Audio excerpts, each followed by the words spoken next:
UFC 239 Jon Jones vs. Thiago Santos took place Saturday, July 6th at T-Mobile Arena and headlines the 8th UFC International Fight Week. Tonight's event was a sellout with an attendance of 18,358 with over a $6 million gate. In tonight's main event, we have the light heavyweight champion Jon Bones Jones taking on the young lion challenger Thiago Santos for the UFC light heavyweight championship. The 31-year-old Jones returns to T-Mobile Arena for the second time in 2019, looking to further extend his record for the most wins in UFC light heavyweight history. This was a quick turnaround for Jones.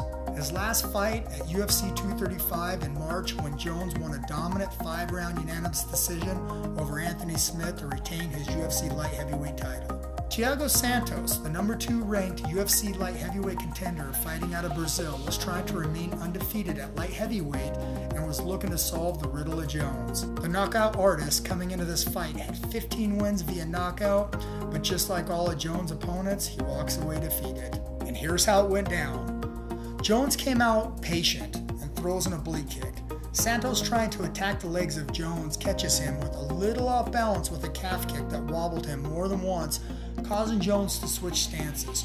Good strategy early for Santos.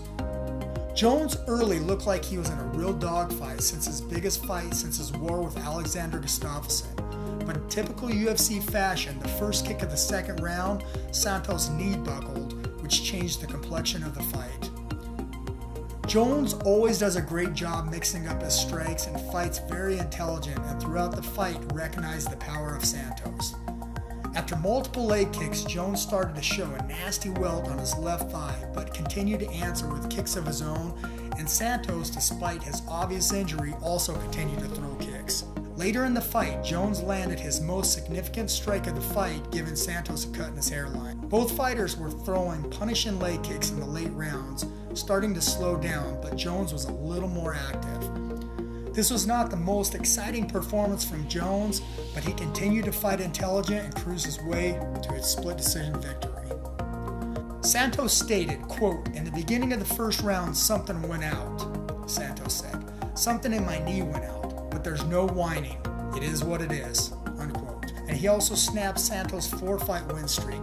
Jon Jones defeated Thiago Santos via split decision 47-48, 48-47, 48-47. Guys, here's some quick notes. Jones is now tied with George St. Pierre for the most title fight wins in UFC history at 13. He is 16-0-1 in his last 16 fights. He has the most significant strikes landed in UFC light heavyweight history. Guys, here's my final thoughts.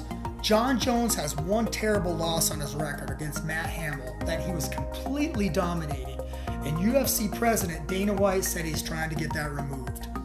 What's next for Bones? MMA Weekly interviewed Jones before the fight, and Jones stated he felt there was a 90% chance he would move up to heavyweight to face Daniel Cormier.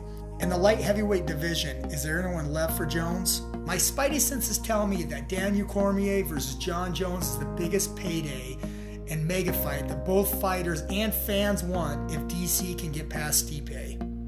My fellow fight fans, don't forget to smash that like button. This is Jake Hatton with MMA Weekly's The Lowdown Breakdown, and I'll see you next time.